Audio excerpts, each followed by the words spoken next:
फिर सर 1992 में फिर से वही मूवमेंट था, तब तो शायद आप अयोध्या पहुंचे थे। हाँ, 6 दिसंबर 1992 को जब कार सेवा हुई थी तब हम वहीं थे, अयोध्या में ही थे।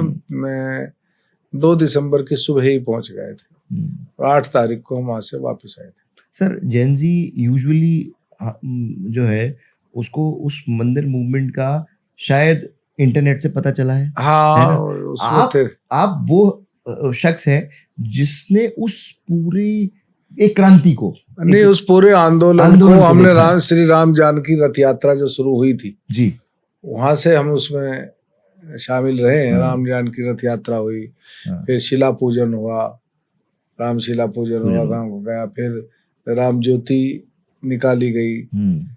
तो ये जो स्टेप बाय स्टेप आंदोलन चले, कार्यक्रम चले, तो हर कार्यक्रम में हमारी भागीदारी थी, हम लोग जी शामिल थे। कभी सर ये जिस समय वो आंदोलन चल रहा था, आपको लगा था 6 दिसंबर को इस तरीके से चीजें हो सकती हैं? देखिएगा, वो घटना घटी, हम लोग ये मान के चलते थे जी कि वहाँ 2 तरह की भूमि थी। एक भूमि वो थी जो जिसमें वो ढांचा था जी, विवादास्पद ढांचा, जिस पर मुकदमा लंबे समय से चल रहा था जी। एक भूमि वो थी जो उत्तर प्रदेश सरकार ने अधिग्रहण करके खाली कराई थी।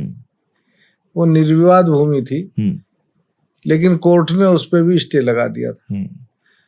तो हम लोग ये मान के चलते थे कि शायद न्यायालय इस निर्विवाद भूमि पर, जिसके स्वामित्व पर कोई झगड़ा नहीं है, इस पर कार सेवा करने की अनुमति दे देगा। तो हम सांकेतिक रूप से कार सेवा कर लेंगे। लेकिन दुर्भाग्य ये रहा उस वक्त कि वो अनुमति नहीं मिली और न्यायालय ने सारे पर स्टे लगाया, जिससे राम भक्त कार सेवक जो थे उनकी भावनाएं एकदम भड़क गई। संगठन की या नेतृत्व ने ऐसी कोई योजना नहीं थी कि भाई हमको ये करना है, क्योंकि माननीय अडवाणी जी ने सुप्रीम कोर्ट में एफिडेविट दिया था और पार्लियामेंट में भी वचन दिया था कि हम तो ऐसा नहीं करेंगे, कानून का पालन करेंगे। इसलिए लीडरशिप का कोई इरादा नहीं था। लेकिन राम भक्त भड़क गए और उनको लगा कि यार हद हो गई, जिस जमीन पे विवाद नहीं है उस पर भी परमिशन नहीं मिल रही है। तो वो फिर चढ़ गए ढांचे पे, तोड़ दिया। मैं चश्मदीद दूं, मैं वहीं था। राम भक्ति का जन सैलाब था, या तो राम रावण युद्ध के समय रहा होगा या उस दिन 6 दिसंबर में था। अच्छा हाँ,